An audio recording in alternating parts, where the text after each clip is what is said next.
This is crazy to think about because the 1849 gold rush generated roughly $2 billion. And by the way, that's in today's money over 6 years. But the AI market is projected to hit 1.8 trillion with a T by 2030. That is 900 times bigger. But here's what makes this opportunity completely different from the California gold rush of 1849, because back then, if you wanted to get rich from the gold rush, you would have had to physically pack up your entire life. You would have to leave your job, your home, your community, everything familiar, travel thousands of miles to California, and hope that you would strike it lucky. Most people couldn't even participate. It was geographically limited to those who could make the journey. Today, it's quite the opposite, my friend. You don't need to relocate. You don't need to start over. You don't need to risk your life savings. You can sit exactly where you are, open a laptop, and start tapping into one of the biggest economic shifts we have ever seen. The barrier to entry has never been lower, yet the potential upside has never been higher. We are literally watching billion-dollar industries and governments pump money into AI like it is going out of fashion. Google just announced another $100 billion investment into AI infrastructure. Microsoft is throwing around money like it's confetti. The Chinese government has committed over $150 billion to AI development. And Facebook is giving out $100 million signing bonuses to AI engineers. And whilst all this is happening,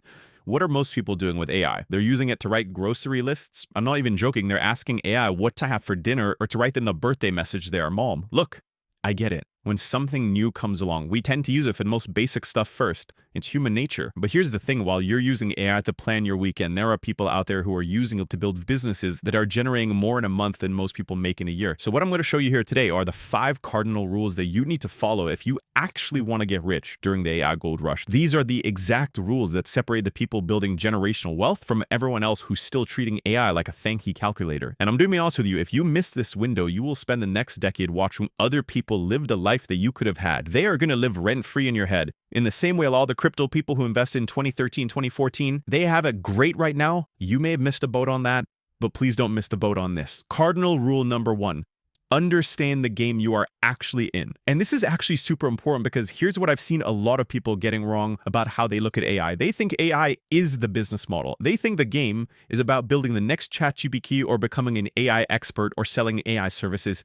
That is not the game at all. And then they explain, let's take the internet, for example. Back in the 1990s, when we went through the internet boom, who do you think actually got rich? Was it the people who understood how the internet protocols work? Was it the network engineers who could explain TCP/IP? No, it wasn't. And I'm sure you don't even know what I was referring to because it's so complicated. The people who got rich were the ones who understood that the internet wasn't the business model. It was the infrastructure. And here's what I mean by that. If you just take the base internet, you can't really make money on it. It's kind of like having a piece of land but not doing anything with it. But if you take that piece of land and you build a mall or maybe an apartment block on it, then you can rent it out. And that's where you go ahead and start actually making money. Let me give you another example. Amazon didn't get rich by being on the internet. They got rich by using the internet to sell books and then eventually everything else. The same with Google. They didn't get rich by teaching people how the web works. They got rich by organizing all of the information on the web and packaging it into one central place to make it easier and faster for people to find answers to their questions and do what they needed to do on the internet. The internet was the infrastructure that enabled entirely new ways of doing business. AI is exactly the same thing.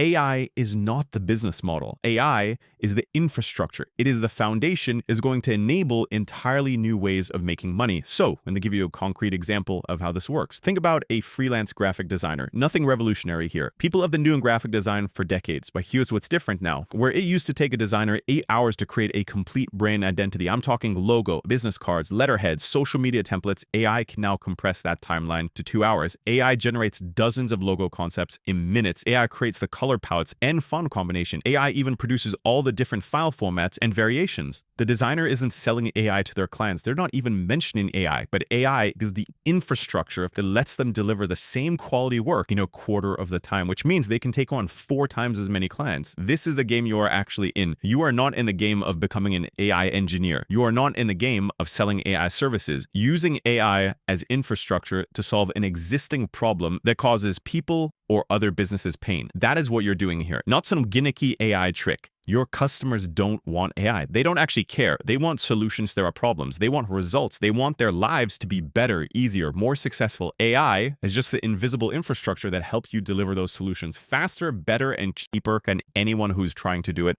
the old way. Once you understand this, once you really get that AI is just infrastructure, not the end product, everything changes. You're starting to ask the right questions. And that is when things get really interesting, because when you start thinking this way, you realize that AI doesn't just level the playing field, it completely flips it. All of those advantages that established businesses had, the team of designers, the copywriters, the researchers, the analysts, well, for a time, they solved existing problems and provided services that businesses needed. But today, yeah, I can do all of that, and in most cases better than humans can, which means for the first time in history, a single person with a right understanding can compete with companies that have hundreds of employees and millions in resources, but only if you understand the game you're actually in. And that, my friend, brings us to rule number 2, which is you need to let go of the "it has to be hard" mindset. Most people never question how they think success is supposed to look. They assume it's supposed to be painful, complicated, and slow. I mean, think about it. When someone tells you they built a successful business, what's the first thing you expect to hear? Something out of a movie. "I've worked 18-hour days for 3 years. I slept on my office floor. I sacrificed everything." We have been conditioned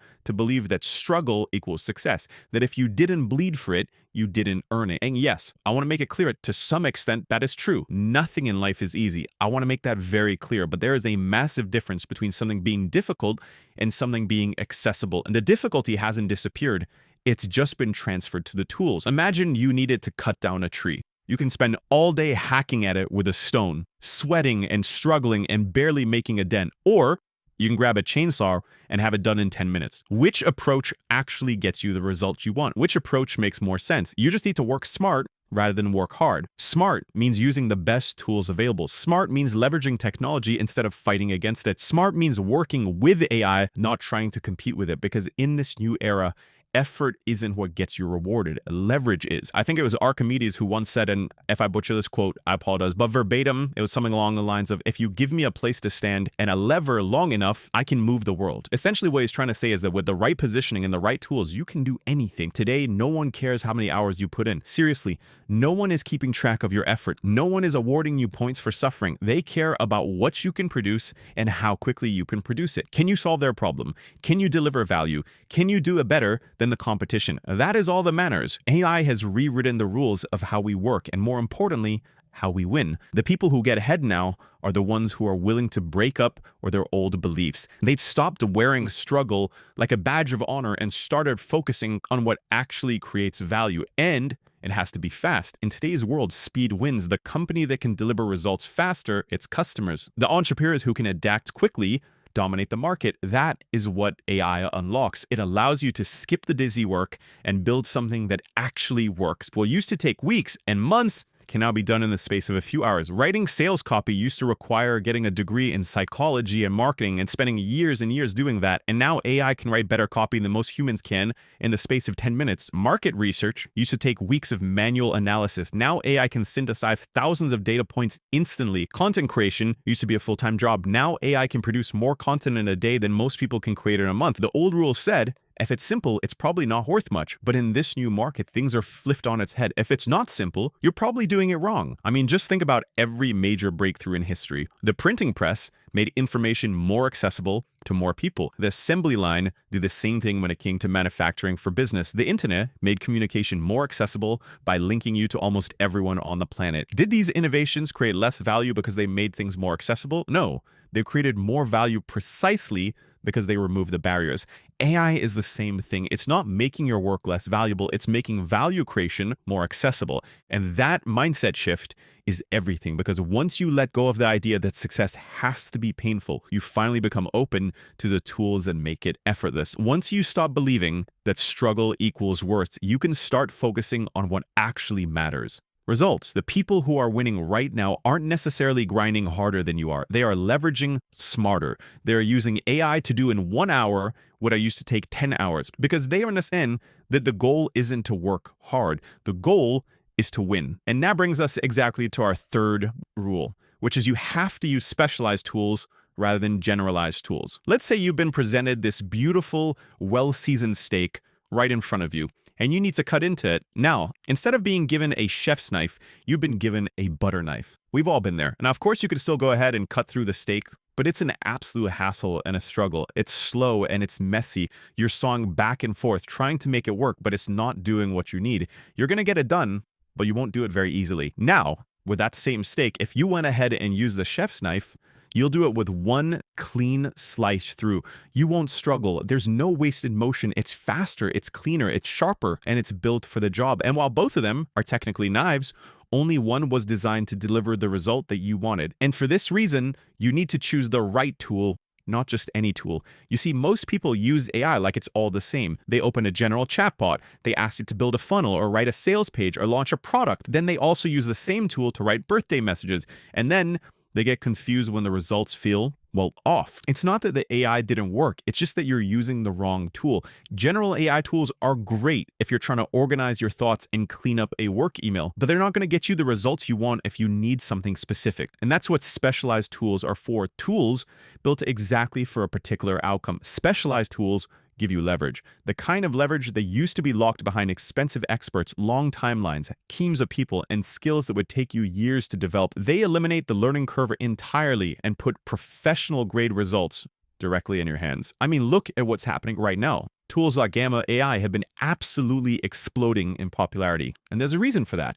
People are finally realizing they need specialized tools made specifically to achieve one clear outcome. You could spend hours fighting with a generalized tool, trying to get it to understand the slide layouts, design principles, and presentation flow. Or you could use Gamma, which was built specifically for creating slide decks and presentations that actually look professional. This is why these tools have blown up. They don't try to do everything. They do one thing exceptionally well. This is what happens when you choose the right tool. These tools don't just save time, they eliminate guesswork. They remove the need to become an expert in every field. They give you execution without friction, and that is where most people get stuck. They try building in particular using tools that were never made for that specific purpose. And look, it's not your fault. This is a completely new industry. No one taught us which tools to use for what and how to go about actually using them properly. But the good news is that once you know the difference, everything changes. You stop wasting time fighting with the wrong tools. You stop settling for mediocre results. You start getting the kind of output that makes people ask, how did you do that? Because you're finally using tools that were built to deliver exactly what you need. So now you've seen the difference. You have seen what happens when you use tools built for a clear purpose and how much faster, easier, and more effective everything becomes. But here's the thing. Having the tool isn't the same as using it properly. Imagine buying a car, parking it in your garage, and then never driving it. The tool only matters if you actually apply it. And that is where most people stall. And this is what brings us to our fourth rule, which is move while the window is still open. Every major opportunity feels obvious when it's gone. People look back at recent opportunities like dropshipping or Bitcoin, and they tell themselves they would have made it if they were just a little earlier. But what if what they're really saying is they would have moved faster if they realized how rare the timing was? And when you actually look a little closer, it becomes obvious why.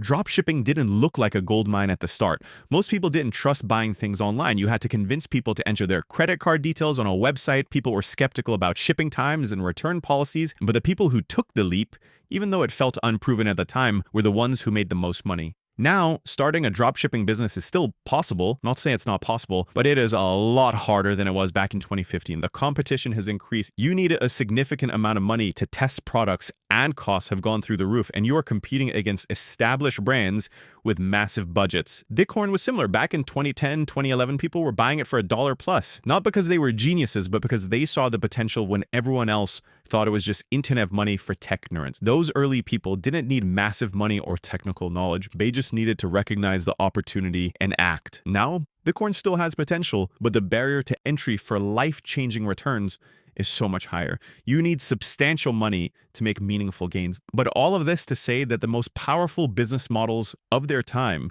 always start with friction. And that is what makes this AI opportunity so different from all the rest. Not only is there a window to get in before the masses, but for the first time, there are no real barriers to entry. It is a temporary window, and it is wide open. The tools are already here. They are faster, cheaper, and more capable than anything we've had before, but the market hasn't caught up. Most people are still stuck in experimentation mode, treating AI like a toy instead of the most powerful infrastructure shift since the internet, which means even if you're not experienced, even if you're not technical, even if you're starting from scratch, you can still win if you are serious, but you have to start. That is a thing about every major wealth shift in the last 2 decades, whether it was dropshipping, whether it was Bitcoin or any other major opportunity. It was never about being first. It was about being early enough for it to matter. And by the way, early doesn't mean perfect. It means you moved before everyone else figured out the full potential. We are at an inflection point right now, one of those rare windows where the people who move early are the ones who benefit the most. Once everyone catches up, once AI becomes mainstream, your advantage disappears, because when everyone's using the same tools in the same way, the edge won't come from the tool anymore. You won't be able to create a product to 10x your income in half the time because everyone else is going to be doing the same. And that is why right now matters. There is a gap in the market, a temporary one, and it's closing fast because each week more people enter the space, more players figure it out, more of the advantage gets diluted. So the real question is, are you going to move while the window is still open? And that brings us to rule 5. Stop trading time, start building products. So let's say you get it. You're not going to wait. You understand the window and you're ready to move. Well, your next thought might be, Elan, I don't understand this stuff. Which direction do I need to go in? I don't know how AI is supposed to help me. And that is completely fair. Let me break it down very simply. Imagine owning a bakery and you've made this award-winning loaf of bread that everyone loves. Every time someone places an order, you've got to go back to the kitchen, bake it, slice it, pack it, and hand it over. Sure, it's great that people want what you've made, but scaling that, it's chaos. You'd have to hire more staff, buy more ovens, set up logistics. Your business gets more complex with every sale. You end up being so tied to the actual business that you can't even enjoy the success that you've made. Well, my question to you is, what if you could take that same award-winning loaf, the recipe, the techniques, everything, and turn it into a masterclass, something that people could buy to get the same result without needing you there every time? Suddenly, your hands aren't the bottleneck anymore. You don't need a bigger kitchen. You don't need to work weekends because the product runs itself. It delivers the same value over and over again without you needing to lift a finger, which goes against what's worked for the last decade, which was running a service, freelancing, or agencies, you name it. Services were the name of the game, and it worked. Even if you had no brand, no capital, no experience, you could go out, get a client, and start making money by solving problems for them. But just like with our bakery, you were trading time for money. Every new client meant more calls, more revisions, and more back and forth. You had to be there. You had to manage it. You had to do the work. And there's only so much of you to go around. To get the best of both worlds, to get money in your pocket and get your time back, Digital Products 2.0 are the way to go. Because when you combine digital products with AI, which is why this new version is a 2.0 version, you unlock leverage on a completely different level. AI helps you build a product faster. It helps you deliver it, update it, and scale it. That is the move. If you stay in services forever, you will always be limited by your capacity. If you build the right product, you can scale infinitely without hiring, without burning out, without having to be there. So if you are serious about building wealth in the AI era, this is your next evolution. Stop trading time. Start building digital products. Now, at this point in the video, it's not about knowing what AI can do. It's about deciding what you are going to do with it, because the people who win it in moments like this aren't the ones waiting around for the perfect plan. They are the ones who start building while everyone else is still asking for directions. Imperfect action beats perfect inaction every turn. That has always been the pattern. Back then, you had to be willing to relocate. You'd have to leave your job, your home, your comfort zone. You had to take a chance on something that might not even work out. And for most people, that meant sitting it out altogether. It's the same today. Most people will sit this one out. They'll stay stuck in the same loop, treating AI like a novelty while convincing themselves that they're still early. It comes down to a decision. You either act while the window is open, or you wait until the opportunities have been picked clean. And the window we're in right now, it won't last. This is your chance to build something that doesn't just make money, but builds leverage. Something that compounds. Something that works while you sleep. And no, you don't need to relocate. You don't need anyone's permission. You don't need to chase rumors and hope. All you need to do is make the decision to move now. And with that being said, as always, I'm watching from afar and I'm rooting for you.